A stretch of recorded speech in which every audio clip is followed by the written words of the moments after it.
ಪ್ರಭು ಯೇಸು ಕ್ರಿಸ್ತರ ಅತಿ ಅದ್ಭುತವಾದಂತಹ ನಾಮದಲ್ಲಿ ನಿಮ್ಮೆಲ್ಲರನ್ನ ವಂದಿಸ್ತಾ ಇದ್ದೀನಿ.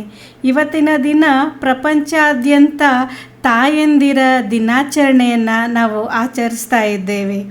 ಹಾಗಾದರೆ ಆ ತಾಯಿಯ ದಿನಾಚರಣೆಯನ್ನು ನಾವು ಆಚರಿಸ್ಬೇಕಾದ್ರೆ ಪ್ರಾಮುಖ್ಯವಾಗಿ ತಾಯಿಯಲ್ಲಿ ನಾವು ನೋಡುವಂಥದ್ದು ತಾಯಿಯ ಪ್ರೀತಿಯಾಗಿರುತ್ತೆ. ಆ ತಾಯಿಯ ಪ್ರೀತಿಯನ್ನು ಅರಿತಂತಹ ಪ್ರತಿಯೊಬ್ಬ ಮಕ್ಕಳು ಕೂಡ ತಾಯಿಯ ದಿನಾಚರಣೆಯನ್ನು ಬಹಳ ಅದ್ಭುತವಾಗಿ ಮನಪೂರ್ವಕವಾಗಿ ತಾಯಿಗೆ ಶುಭಾಶಯನ್ನು ಕೋರುತ್ತಾ ಆಕೆಗೋಸ್ಕರ ಪ್ರಾರ್ಥನೆ ಮಾಡುತ್ತಾ ತನ್ನ ತಾಯಿಯನ್ನು ನೆನೆದು ಬಹಳ ಸಂತೋಷ ಪಡುವಂತಹ ದಿನವಾಗಿದೆ. ಹಾಗಾದರೆ ಆ ತಾಯಿಗೆ ಆ ಪ್ರೀತಿಯನ್ನು ತುಂಬಿಸಿದವರು ಯಾರು? ಆ ತಾಯ್ತನದ ಆ ಪ್ರೀತಿಯಲ್ಲಿ ಆ ಮಕ್ಕಳು ಯಾಕೆ ಅಷ್ಟೊಂದು ತಾಯಿಯನ್ನು ಅವಲಂಬಿಸಿರ್ತಾರೆ? ಹಾಗಾದರೆ ಈ ಒಂದು ಸಣ್ಣ ಕಥೆಯಲ್ಲಿ ನಾವು ನೋಡೋಣ. ಒಂದೂರಲ್ಲಿ ಒಂದು ದೊಡ್ಡ ಶ್ರೀಮಂತ ಕುಟುಂಬವಿರುತ್ತೆ. ಆ ಕುಟುಂಬದಲ್ಲಿ ದೇವರು ಒಂದು ಕೊರತೆಯನ್ನು ಇಟ್ಟಿರ್ತಾರೆ. ಅದು ಯಾವ ಕೊರತೆ ಅಂದರೆ ಮಕ್ಕಳಿಲ್ಲದೆ ಇರುವಂತಹ ಕೊರತೆ ಇರುತ್ತೆ. ಒಂದು ದಿನ ಒಂದು ಬಡ ಕುಟುಂಬ ಅವರ ಮನೆಯ ಪಕ್ಕದಲ್ಲಿ ಬಂದು ವಾಸ ಮಾಡೋದಕ್ಕೆ ಶುರು ಮಾಡ್ತಾರೆ. ಆಗ ಈ ಶ್ರೀಮಂತ ತಂದೆ ತಾಯಿ ಮಹಡಿಯ ಮೇಲೆ ನಿಂತು ಈ ಬಡವನ ಮಕ್ಕಳು ಆಟವಾಡ್ತಾ ಇರೋದನ್ನು ನೋಡಿದಾಗ ಇವರಿಗೆ ಒಂದು ಆಲೋಚನೆ ಬರುತ್ತೆ. ಯಾವುದು ಅಂದರೆ ನಮಗೆ ಹೇಗಿದ್ದರೂ ಮಕ್ಕಳಾಗೋದಿಲ್ಲ. ಈ ಬಡವನ 5 ಮಕ್ಕಳಲ್ಲಿ ನಾವು ಒಂದು ಮಗುವನ್ನು ದತ್ತು ಪಡೆದುಕೊಳ್ಳೋಣ. ಹೇಗಿದ್ದರೂ ಆತನಿಗೆ ಬಡತನ ಇದೆ, ಕೇಳಿದ ತಕ್ಷಣ ಮಗುವನ್ನು ಕೊಟ್ಟು ಬಿಡ್ತಾನೆ ಅನ್ನೋ ಆಲೋಚನೆಯಲ್ಲಿ ಬಡವನ ಕುಟುಂಬವನ್ನು ಮನೆಗೆ ಕರೀತಾರೆ. ಬಂದು ಕೇಳ್ತಾರೆ, ನೋಡು, ನಿನಗೆ ನನ್ನ ಆಸ್ತಿಯಲ್ಲಿ ಅರ್ಧ ಭಾಗವನ್ನು ಕೊಟ್ಟುಬಿಡ್ತೇನೆ. ನನಗೆ ನಿನ್ನ 5 ಮಕ್ಕಳಲ್ಲಿ ಯಾವುದಾದ್ರೂ ಪರವಾಗಿಲ್ಲ, ಒಂದು ಮಗುವನ್ನು ನನಗೆ ಕೊಟ್ಟು ಬಿಡು ಅಂತ. ಆಗ ಬಡವನು ಯೋಚಿಸ್ತಾನೆ, ಆಯಿತು ಸ್ವಾಮಿ, ನಮಗೆ ಒಂದು ರಾತ್ರಿ ಸಮಯ ಕೊಡಿ, ನಿಮಗೆ ಬೆಳಿಗ್ಗೆ ಬಂದು ನಾವು ಹೇಳ್ತೇವೆ ಯಾವ ಮಗುವನ್ನು ನಾವು ಕೊಡಬೇಕು ಅಂತ. ನಮಗೆ ಸ್ವಲ್ಪ ಸಮಯವನ್ನು ಕೊಡಿ ಅಂತ ಹೇಳಿ ಬಂದು ಮನೆಗೆ ಸೇರ್ತಾರೆ. ಅದೇ ದಿನ ರಾತ್ರಿ ಗಂಡ ಹೆಂಡತಿ ಯೋಚನೆ ಮಾಡ್ತಾ ಇರ್ತಾರೆ. ಯಾವ ಗಂಡ ಹೆಂಡತಿ ಅಂದರೆ ಬಡವ ಗಂಡ ಹೆಂಡತಿ ಯೋಚನೆ ಮಾಡ್ತಾ ಇರ್ತಾರೆ, ಯಾವ ಮಗುವನ್ನು ನಾವು ಕೊಡೋಣ ಅಂತ. ಆಗ ಗಂಡ ಹೇಳ್ತಾನೆ, ಮೊದಲನೇ ಮಗುವನ್ನು ನಾವು ಕೊಡೋಣ. ಆಗ ಹೆಂಡತಿ ಹೇಳ್ತಾಳೆ, ಇಲ್ಲ, ಮೊದಲ ಮಗು ನಾವು ತುಂಬ ಪ್ರೀತಿಸುವ ಮುದ್ದಿನ ಮಗಳು, ನಮ್ಮ ಜ್ಯೇಷ್ಠ ಪುತ್ರಿ ಆಕೆ, ಅವಳನ್ನು ಹೇಗೆ ನಾವು ಕೊಡೋದು? ಅವಳು ನಮ್ಮ ಮೊದಲ ಮಗು ಅಂತ ಹೇಳಿ ಹೆಂಡತಿ ಗಂಡನಿಗೆ ಹೇಳ್ತಾಳೆ. ಆಗ ಗಂಡ ಹೇಳ್ತಾನೆ, ಹಾಗಾದರೆ 2ನೇ ಮಗುವನ್ನು ಕೊಡೋಣ. ಆಗ ಹೆಂಡತಿ ಹೇಳ್ತಾಳೆ, ಬೇಡ ರೀ, ಅವಳು ತುಂಬ ಮೃದು ಸ್ವಭಾವದವಳು, ಅವಳನ್ನು ಯಾರಾದರೂ ಬೈದರೆ ಅವಳು ಸಹಿಸ್ಕೊಳ್ಳೋದಿಲ್ಲ, ಆಕೆ ತುಂಬ ಮೃದುತ್ವವನ್ನು ಹೊಂದಿದ್ದಾಳೆ, ನಮ್ಮನ್ನು ಬಿಟ್ಟರೆ ಬೇರೆ ಯಾರು ತಾನೇ ಆ ರೀತಿಯಲ್ಲಿ ಮೃದು ಸ್ವಭಾವದವರಾಗಿರ್ತಾರೆ, ಆದ್ದರಿಂದ 2ನೇ ಮಗುವನ್ನು ಕೊಡೋದು ಬೇಡ ಅಂತ ಹೇಳಿ ನಿರ್ಧರಿಸ್ತಾರೆ. ಆಗ ಗಂಡ ಹೇಳ್ತಾನೆ, ಹಾಗಾದರೆ 3ನೇ ಮಗುವನ್ನು ಕೊಟ್ಬಿಡೋಣ ಅಂತ. ಆಗ ಹೆಂಡತಿ ಹೇಳ್ತಾಳೆ, ಬೇಡ, ಅವಳು ತುಂಬಾ ಹಠಮಾರಿ, ಆಕೆ ತುಂಬ ಹಠ ಮಾಡ್ತಾ ಇರ್ತಾಳೆ, ತುಂಬ ರಚ್ಚೆ ಹಿಡಿತಾ ಇರ್ತಾಳೆ. ನಾವಾದರೂ ಅವಳನ್ನು ಸಂಭಾಳಿಸ್ಬೋದು, ಬೇರೆಯವರಾದರೆ ಕಷ್ಟ ಸಾಧ್ಯವಾಗುತ್ತೆ.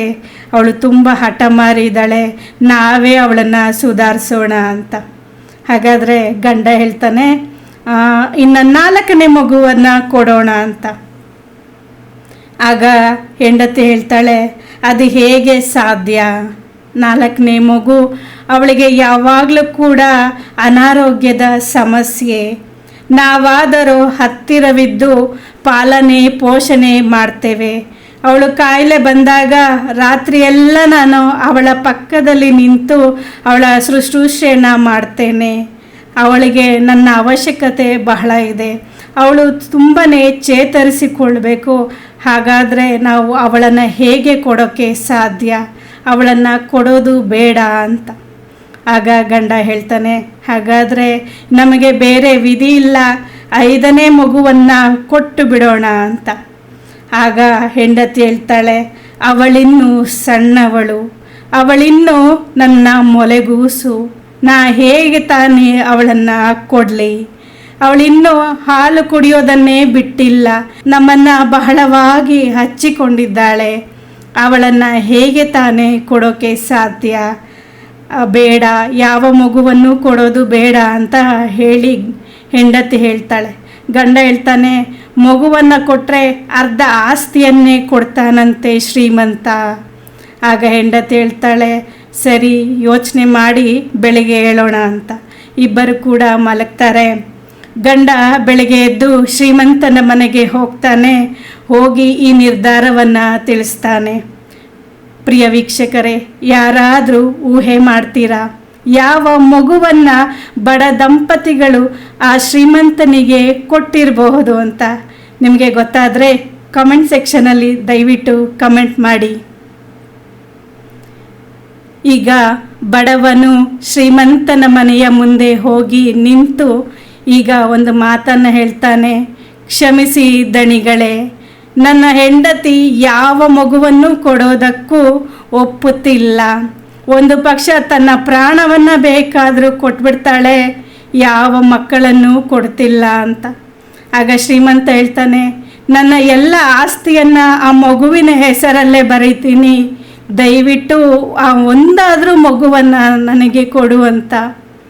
ಆಗ ಬಡವ ಹೇಳ್ತಾನೆ, ಇಲ್ಲ ದಣಿಗಳೇ, ನಾನು 5 ಜನ ಮಕ್ಕಳಲ್ಲಿ ಒಂದು ಮಗುವನ್ನು ಕೊಟ್ಟರೂ ಕೂಡ ನನ್ನ ಹೆಂಡತಿ ಜೀವಂತದಿಂದ ಇರೋದಿಲ್ಲ. ಆಕೆಗೆ ಮಕ್ಕಳ ಮೇಲೆ ಅತಿಯಾದ ಪ್ರೀತಿ ಇದೆ. ಆ ಪ್ರೀತಿಯ ನಿಮಿತ್ತ ಅವಳು ಮಗುವನ್ನು ಕೊಡೋದಿಲ್ಲ, ಕ್ಷಮಿಸಿರಿ. ನಮಗೆ ಕಷ್ಟವಾದರೂ ಪರವಾಗಿಲ್ಲ, ನಮ್ಮ ಮಕ್ಕಳನ್ನು ನಾವೇ ಸಾಕ್ತೇವೆ. ಆಕೆಗೆ ಮಕ್ಕಳ ಮೇಲೆ ಬಹಳವಾದ ಪ್ರೀತಿಯನ್ನು ಇಟ್ಟಿದ್ದಾಳೆ. ಹಾಗಾದರೆ ಈ ಕಥೆಯ ಸಾರಾಂಶವೇನು? ಆ ತಾಯಿಯ ಹೃದಯದಲ್ಲಿ ಅಷ್ಟೊಂದು ಪ್ರೀತಿಯನ್ನು ಇಟ್ಟವರು ಯಾರು? ನಾವು ಇಹಲೋಕದ ಮನುಷ್ಯರು ಇಷ್ಟೊಂದು ತಮ್ಮ ಮಕ್ಕಳನ್ನು ನಾವು ಪ್ರೀತಿಸುವವರಾದರೆ, ಪರಲೋಕದ ನಮ್ಮ ತಂದೆ, ನಮ್ಮನ್ನು ಅತಿ ಹೆಚ್ಚಾಗಿ ಪ್ರೀತಿಸುವ ನಮ್ಮ ದೇವರು ಎಷ್ಟು ಪ್ರೀತಿಯನ್ನು ಇಟ್ಟಿರ್ಬೋದು? ತಂದೆ ತಾಯಿಯ ಹೃದಯದಲ್ಲಿ ತಮ್ಮ ಮಕ್ಕಳ ವಿಷಯವಾಗಿ ಇಟ್ಟಿರುವಂತಹ ಪ್ರೀತಿ ಯಾವುದಕ್ಕೂ ಸಮವಲ್ಲ.